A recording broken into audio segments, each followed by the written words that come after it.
سب دیکھنے اور سننے والوں کی خدمت میں محبت برا سلام۔ کل سوشل میڈیا پہ میں کچھ چیک کر رہا تھا تو ایک ایسی خوفناک چیز میرے سامنے سے گزری اور میں حیران رہ گیا کہ پاکستانی قوم اس قدر گر سکتی ہے، اور لوگوں کو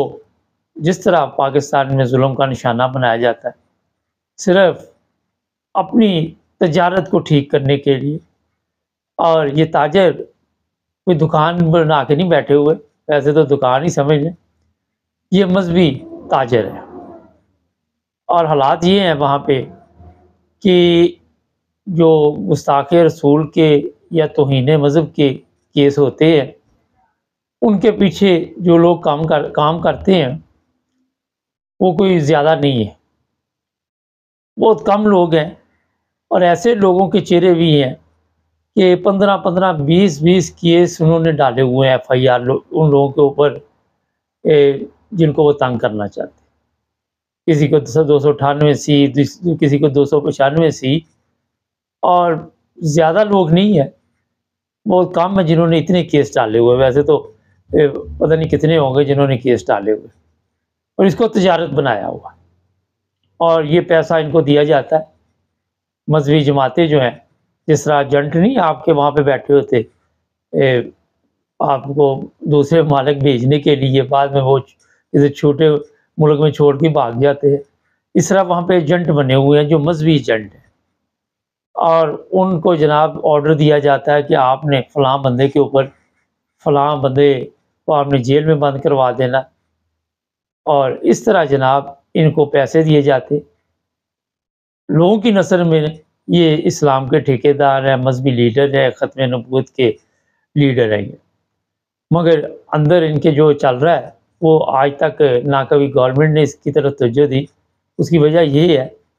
کہ صرف گورنمنٹ انہیں استعمال نہیں کرتی، انہیں وہ لوگ بھی استعمال کرتے ہیں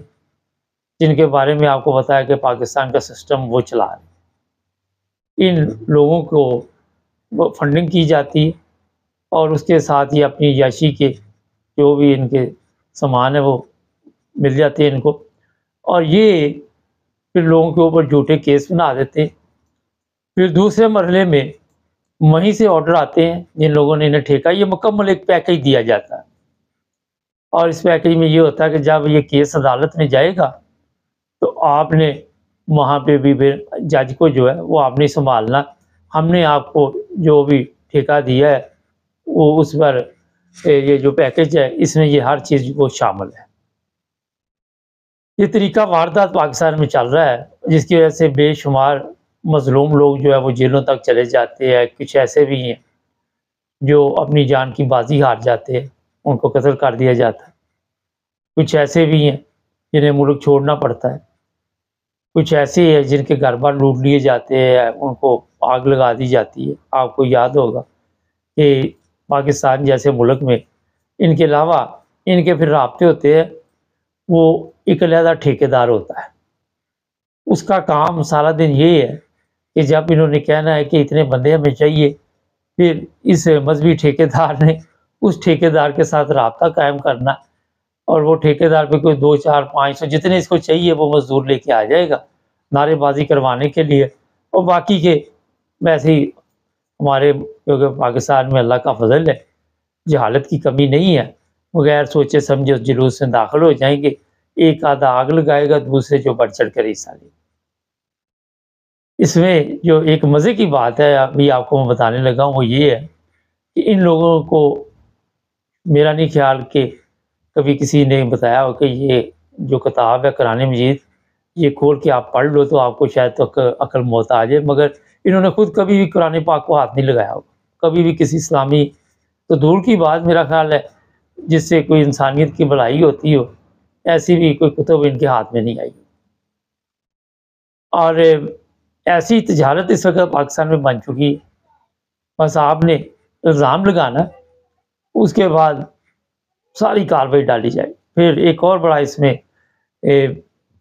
رول ہوتا ہے، وہ ذرا اور بھی، وہ یہ ہے کہ جو بھی بندہ ان کو پسند نہیں ہوتا، پھر جو بڑے لوگ ہیں آپ سمجھ گئے ہوں گے، اب میں ادھر کیا جانا، وہ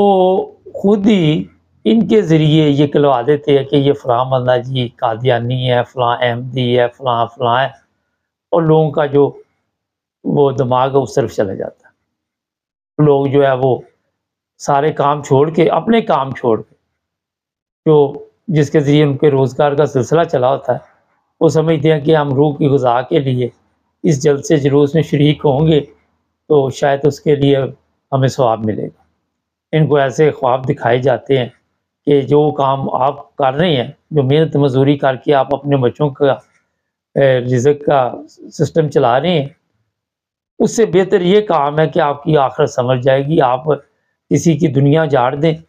آپ کی آخرت کے حالات جو ہیں وہ ٹھیک ہو جائیں۔ یہ حالات اس وقت پاکستان میں، اس میں جو ایک اور پریشانی کی بات ہے کہ دن بدن اضافہ ہو رہا ہے، کمی نہیں ہو رہی۔ پہلے 10-20 ٹھیکیدار ہوتے ہیں، پھر وہ کہتے ہیں جناب کوئی کام نہیں چل رہا، کوئی کاروبار نہیں ہے، پھر وہ بھی اسی طرح داڑھی شاڑی رکھ کے اسی بزنس میں شامل ہو جاتے ہیں اور دنوں میں ترقی کر جاتے ہیں۔ آپ مجھے دکھا دیں وہاں پہ جتنے بھی لوگ ہیں جو بھی اس طرح کا کام کرتے ہیں، جو لوگوں کی یہ مشکلات پیدا کرتے ہیں، وقتی طور پہ تو ان کی زندگی آسان ہوتی ہے، لیکن وقت کے ساتھ ساتھ ایسے لوگوں کے بعد میں جو حالات ہوتے ہیں اس پر اگر بات کریں گے تو سارا دن چاہیے، کیونکہ مختلف کردار ہے اس میں۔ اس لیے میں نے آپ کو بتایا کہ پاکستان جیسے ملک میں مذہبی کاروبار اس وقت عروج پر ہے، سب سے زیادہ آپ کو پروفٹ یہ بزنس دے گا۔ اچھا، اس میں آپ کو پیسہ بھی نہیں لگانا پڑتا، تھوڑی سی اپنے آپ کو تبدیلی لانی پڑتی ہے، جھوٹ کے آپ ماہر ہونے چاہیے،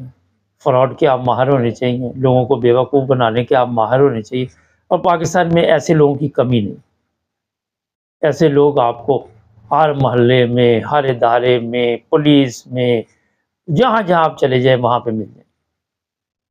جتنے مرضی آپ خرید لیں۔ شاید وہ منڈی جو معاشی وہ جانوروں کی لگتی ہے اسی طرح کا حساب ہے، تھوڑی سی قیمت ادا کریں اور اس کو خرید کے آپ استعمال کریں۔ ان لوگوں کو استعمال کیا جاتا ہے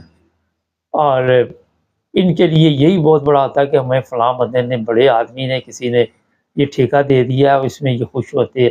احساسی کمتری جس قوم میں ہو وہ اسی میں خوش ہو جاتی ہے۔ ان کے نزدیک یہ نہیں ہوتا کہ ہم اگر ایک بندے کے اوپر غلط ایف آئی آر درج کرائیں گے، جب یہ نہیں کہ ایک علاقے میں جہاں مرضی ان کو بلا لو وہاں پہ جا کے ایف آئی آر درج کرا دیں۔ پاکستان کے قوانین کا تو پتہ ہی ہے، اللہ رحم کرے، وہاں پہ جہاں مرضی جتنی مرضی ایف آئی آر درج کرا دیں۔ اور ان کے نزدیک جس طرح میں بتا رہا تھا، ان کو کوئی فرق نہیں پڑتا کہ کسی کا گھر کا جو سسٹم ہے اس بندے کی وجہ سے چل رہا ہے، اس کے بچے پڑھ لکھ رہے ہیں، اس کی فیملی کو تحفظ ہے، کوئی ان کے نزدیک نہیں ہوتی۔ ان کے نزدیک یہ ہوتا ہے کہ ان کے نمبر گیم بنے، اگر یہ اچھا کام کریں گے تو ان کو اگلا ٹھیکہ جو ہے وہ پھر اور بڑا آدمی دے گا، کیونکہ یہ سب جتنے بھی وہاں پہ گندی نالی کے کیڑے ہیں ان کے آپس میں رابطے ہوتے ہیں، یہ پھر وہاں سے اس طرح کے کام ڈلواتے ہیں۔ کسی وقت اپنے پہ مصیبت آ جائے تو اس پر،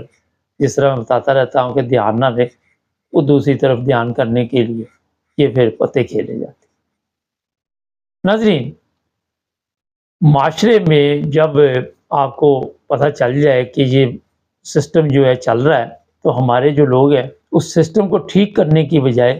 اس میں بڑھ چڑھ کر حصہ لیتے ہیں، اور حصہ لینے کے بعد نمبر گیم ہوتی ہے۔ اس میں یہ بھی میں بتا دوں، وہ بھی دیکھتے ہیں کہ اچھی کوالٹی کا ایف آئی آر کہاں سے درج ہوا، اس کے بعد بندے کیسے ہیں، وہ کامیاب ہے، اگر ناکام ہے تو اس کو پھر ظاہر ہے کوئی کاروبار نہیں اس طرح کا دے گا، بزنس، یہ جو بھی مذہبی جو بھی میں آپ کو باتیں بتا رہا ہوں۔ آج پاکستان کی حالت جو بن چکی ہے، وہاں پہ جو حالات بن چکے ہیں، لوگوں کے لیے مشکلات ہے، آزادی نہیں ہے، مذہبی آزادی نہیں ہے، لوگوں کی مساجد پہ حملے کیے جاتے ہیں، لوگوں کی قبروں پہ حملے کیے جاتے ہیں۔ یہ وہی گروہ ہے جو احمدیوں کی مساجد پہ، میں کھل کر آپ کو بتا دیتا ہوں، یا قبروں پہ یا کہیں پہ بھی ان کے لیے مشکلات پیدا کرتے ہیں۔ اتنا بڑا یہ گروہ ہے کہ آہستہ آہستہ یہ پھیلتا جا رہا ہے اور اس میں کمی نہیں آ رہی۔ پہلے یہ صرف پنجاب میں تھا، اب خیبر پختونخوا، یہ آپ کا جو ہے سندھ وہاں پہ بھی پہنچ چکا ہے، بلوچستان میں بھی، چاروں صوبوں میں اس نے ترقی کی اور ابھی بڑی تیزی کے ساتھ یہ ترقی کر رہا ہے۔ ایسے لوگوں کو کوئی خدا کا خوف نہیں ہوتا، شاید میرے خیال میں تو ان کو پتہ بھی نہیں ہوگا کہ کوئی آگے جا کے صحابی ہونا یا دنیا میں ہونا، کیونکہ ان کے نزدیک یہی ہوتا ہے کہ جو کام انہوں نے ڈالنا ہے اس کی طرف توجہ کرتے۔ یہ آپ کو میں نے رپورٹ دی ہے، چینل کو سبسکرائب کریں، جڑے رہیں ہمارے ساتھ۔